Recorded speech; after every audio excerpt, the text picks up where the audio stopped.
You don't know shit about boxing.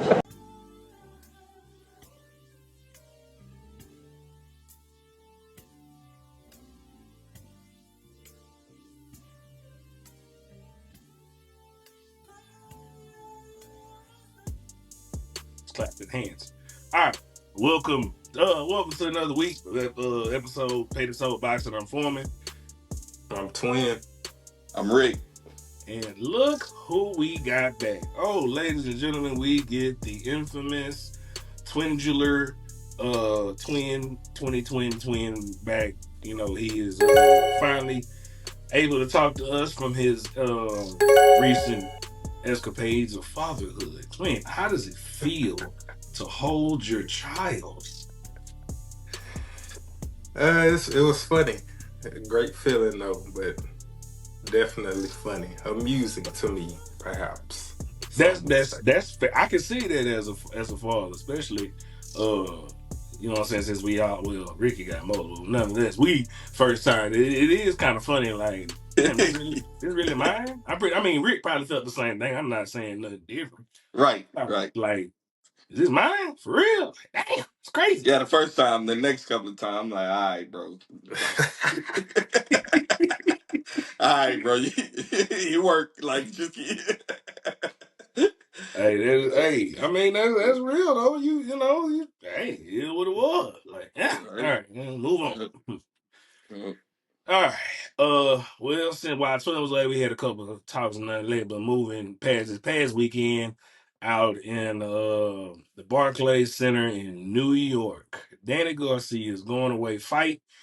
It lasted 4 rounds. Probably about right where I think I thought about it at probably about 5 in all honesty. Against the Puerto Rican, Danny Gonzalez. Danny got the hook off. He finished the fight on how he came in, you know what I'm saying, known for the game. It was good to see him moving around and all of that. They asked Danny a question at the end. It was like, man, with this kind of performance, do you think you still is this really your last fight? And he tried to act like oh, I can still do it again. Rick, what you think about Danny, man? And with his last hey, fight. hey, Danny, bro. I love you, bro, but yeah, just go ahead and hang it up, my brother. Just hang it up, man. Hey, man, you went out on your high horse, man. Just let's sell off into the sunset, my brother. Let's hang it up, man. Let's call it a career, my brother. Hey, man, hell of a way to go out, but let's call it a career, man. Yep. Twin, what you got? I think he said something like he was 80% retired or something like that. Yeah, Hey man, 85. So 85, yeah. let's go ahead and bump that up to 100.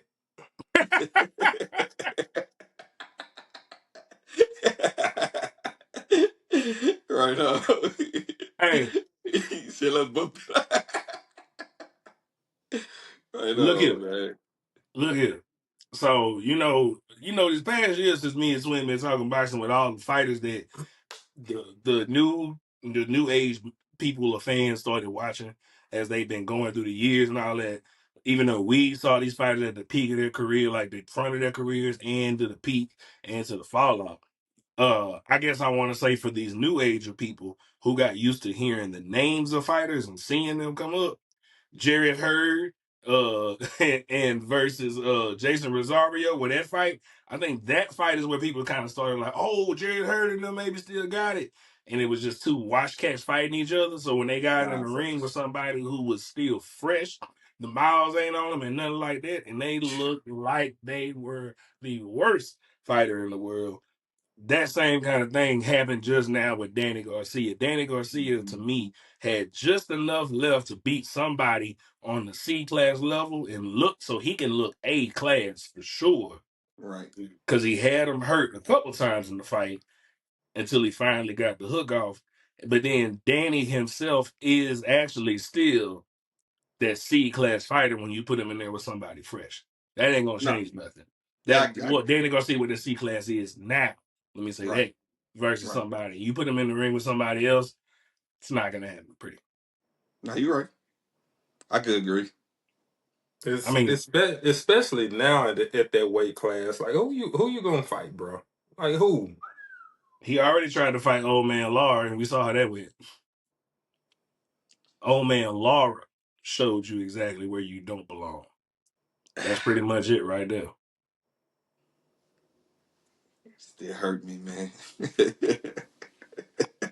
I don't have no bias and no judgment towards it. I just call from what we saw. We have a reference point. Nah, Okay, you stay out the way, my boy. Granted, yeah, that was at what 160, but still, stay out the way. It's yeah, okay, bro. It's okay. Stay out the way. You know what I'm saying? And that's cool. You made your money. You promoting now. You working on getting that. You did your own pay per view thing. Keep building that. Keep building the next generation.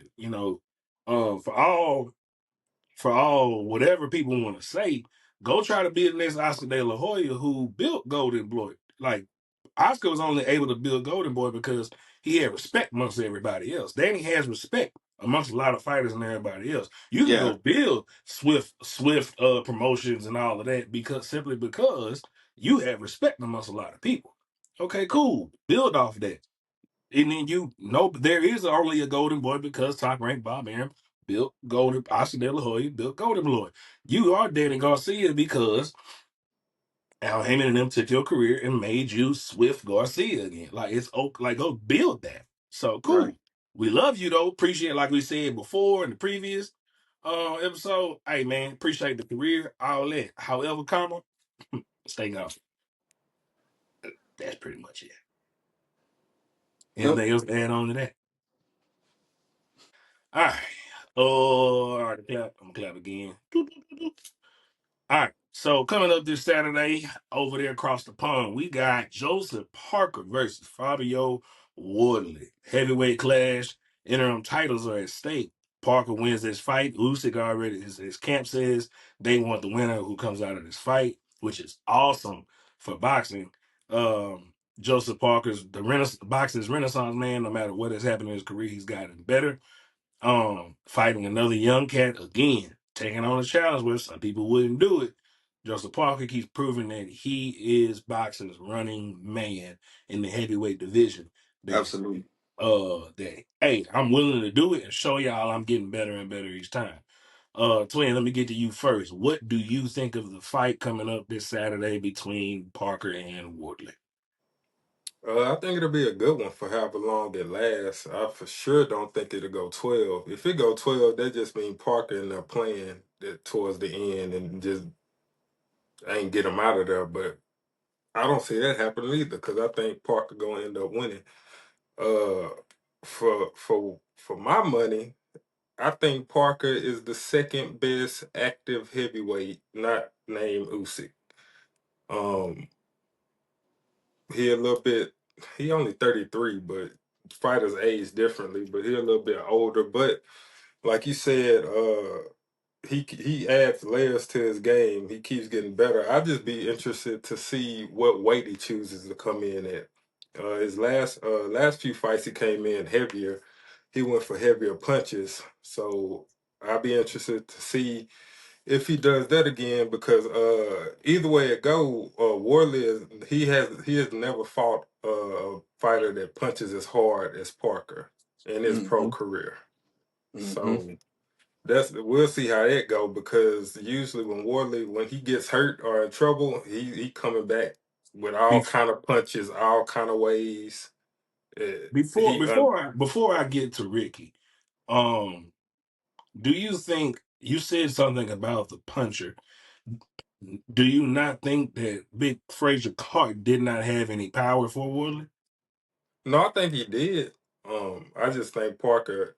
If Parker continues to stay at the heavier side of like he did in the more recent fight, I think he hits harder than him. Hmm, fair enough.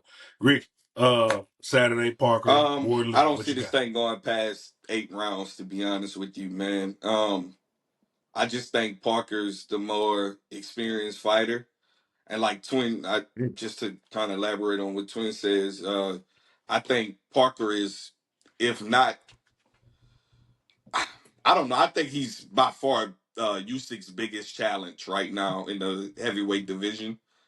Um, I think he's gotten just you just see every year or every fight he's gotten better. And with heavyweights, you see as they get older, they normally get better with age. And I think Parker's just in his prime right now. I don't think Wardley has the experience right now to go in there and beat Parker. Um, yeah, I don't see this fight going past 8 rounds. To be honest with you, man.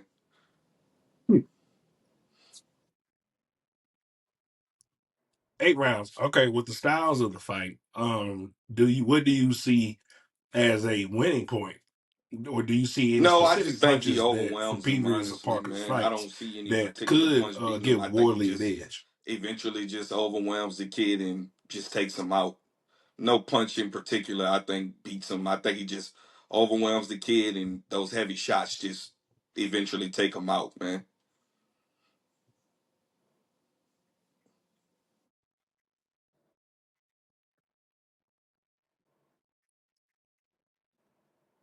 Hmm. That's a good fair point because I don't see, like you said, a specific punch, but I think Wardley has a little bit better power than what a lot of people credit for. I'm gonna give him that credit simply because of what he did to Frazier Clark in his second fight, right? I mean, that's just visible. He sent that boy down without a question. That was a bigger man. Now, I think Wardley actually probably is gonna come in smaller on this fight, and into Twins' other point, I think Parker comes in smaller or towards this fight on this back end because I think both are looking at to do more movement because they look at Right, I got to be able to move with Parker, and Parker's right. like, I got to be able to move around him because he does not move. If that makes kind of psychological sense for that point. Kind of the same thing with Fury purposely gained the extra 20 pounds to fight Wilder. Like, forget it. I'm going to put the weight on and lean on him. This is the opposite of that, where it's more so I'm going to take some weight off and move and dance on it. I could be completely wrong. Parker still could lose the weight and still or not lose the weight and still go moving around the ring against them and just outbox them because I do think Parker's a better boxer. I'm not gonna discredit Woodley because he got himself in this position by knocking out Frazier Clark or whatever. Um but yeah, I think Parker takes it. I think this is gonna be one of Parker's highlights simply because I don't think Wardley's past British. I think he is British level, obviously, but I don't think he's world level. So I think this is where the separation comes in at. Rick Yeah, says I you don't see it said it going ain't past going eight over rounds. 8. Yeah, I'm sorry, man. Yeah, I don't see it going past 8 rounds at all, man. Oh, okay. Can Ricky hear me? Yeah. Past 8. Oh, oh, twin, what you got? You said what you said, twin? I didn't get no rounds. Oh, okay. So. I wouldn't be surprised if it's 6. Ooh. Just because of the styles, though. I mean, I wouldn't be surprised if Absolutely. Wardley win, honestly. Hmm. Just because it's heavyweight. All it takes is one. All it take is And one. and Wardley mess around and the way he throws punches, he landed overhand right, and who knows what happened. So We could all be pissed off on Saturday real easy. yep. And we lost Rick. Dial up Rick is back. Uh Yeah, we did lose Dollar Rick. but like we always say, it's questions to be asked. Like this would be Wardley's biggest fight. Is he ready for it? Will the Mhm. lights be too bright for him? Also, I've seen a few people say that Parker's last few opponents, like Bacoli and Big Bang, and those guys, were they overrated at the time he fought them? Did he look good because he fought a more washed up version of them instead of him looking good on his own? I mean, so it's questions to be answered. So we'll see. And he's looking at it, he knows winner fights Usyk, does that add an extra like worry inside of the fight? Right. You know what I mean? Because that can be like, oh, he said it. Like, okay, all right, now I gotta go in here and really get this win, putting more pressure on himself. Well, we're gonna have a little fun with it right now. Seen this around the internet a few times, or a lot of times. They was asking current boxers to do something like this. So we're gonna build a perfect fighter. And I'll go first since it was my idea to bring this to the table. So I'll go with Power first. Ernie Shavers, straight out of Alabama. Mm. Chin, Triple G. Gotta show my boy some love. He walked through some fire. Speed, Meldrick Taylor. Mm. Boys need to go look that up. Boy had them Mm. hands. Mm. I almost gave the nod and wanted to give my boy Amir Khan some love, but I went with Meldrick. Footwork, Ali. Need that. I, and I want to really Cassius Clay, but I don't want to disrespect. I say Ali, but IQ, Sugar Ray Leonard, Stamina, Roman, Chocolatito Gonzalez. Defense, you already know who I'm Winky Wright, the hard guard king. Personality, give me Roy Jones. I gotta talk that talk. And heart, Tommy the Hitman Hearns. Mm. Boy been knocked down, but you ain't never see him give up. He always came back, especially he'll get in a firefight with you. That's tough. That was a tough little list there. Perfect fighter. That's tough. I ain't got it written down on me, so you're gonna have to give me the order again. Where we at for power? Power's first, Yep. right? Yeah. All right. So for power, Julian the Hawk Jackson, straight up and down. If hands buts, if I needed a solid one punch, I'm going right there with Julian. All right. What was next? Chin. Chin, George Chuvalo. George Chuvalo is a man who's never been stopped on his feet. People are gonna say like, "Oh, but he's got put down. No referee stopped the fight." Sure, from not that cause his knockout. But look up everybody who George Chuvalo fought, and that man got up and stood 10 toes on all of that. That's real. Next, Speed. speed. For speed, I'm gonna go with Amir Khan. I will take Amir Khan's fast hands without a doubt. Easy. And a side note to that, if Amir Khan had a chin, a lot of Oh, boys would have been in boys trouble. is cooked. Oh, boys is cooked. Oh, boys is cooked. If Amir Khan had Yeah, a chance, so boys is cooked. hey, Boys is cooked. some of y'all favorites would have been, but we'll move on. Footwork. For footwork, believe it or not, I'm gonna take Prince Nassim Hamed.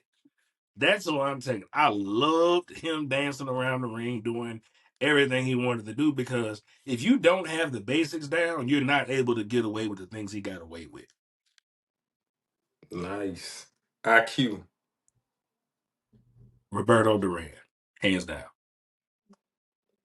Hands of stone. Stamina. For stamina, Joe Frazier. Joe Frazier was gonna keep coming, coming, coming. No matter what was going on, he was throwing it up with the same tenacity from round one, minutes, second one to the end of the last round. Easy. Defense. For defense, believe it or not, give me Sweet Pea. I'm taking Sweet Pea simply because Sweet Pea was right there with you.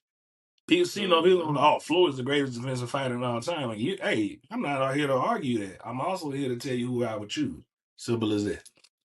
You know who I almost went with? I almost went with James Tony. That would have been fair. Think about it. They all had the same kind of coach. Hmm. George Benton was right there teaching every. There was only a few of them that he taught. Sweet Pea, Tony had a little time with him, but then Evander Holyfield. Those three people learned the shoulder roll from the professor himself. So, I'd take that. Yep. Personality. Personality, for me, you know what? Personality, I'm gonna go on the second time around. Personality was top tier. The reason why he had the post even after retiring the second time he had the media career that he did afterwards. Everything on there, how people talk about him, perfect. So I'll give him that. And last, Hart.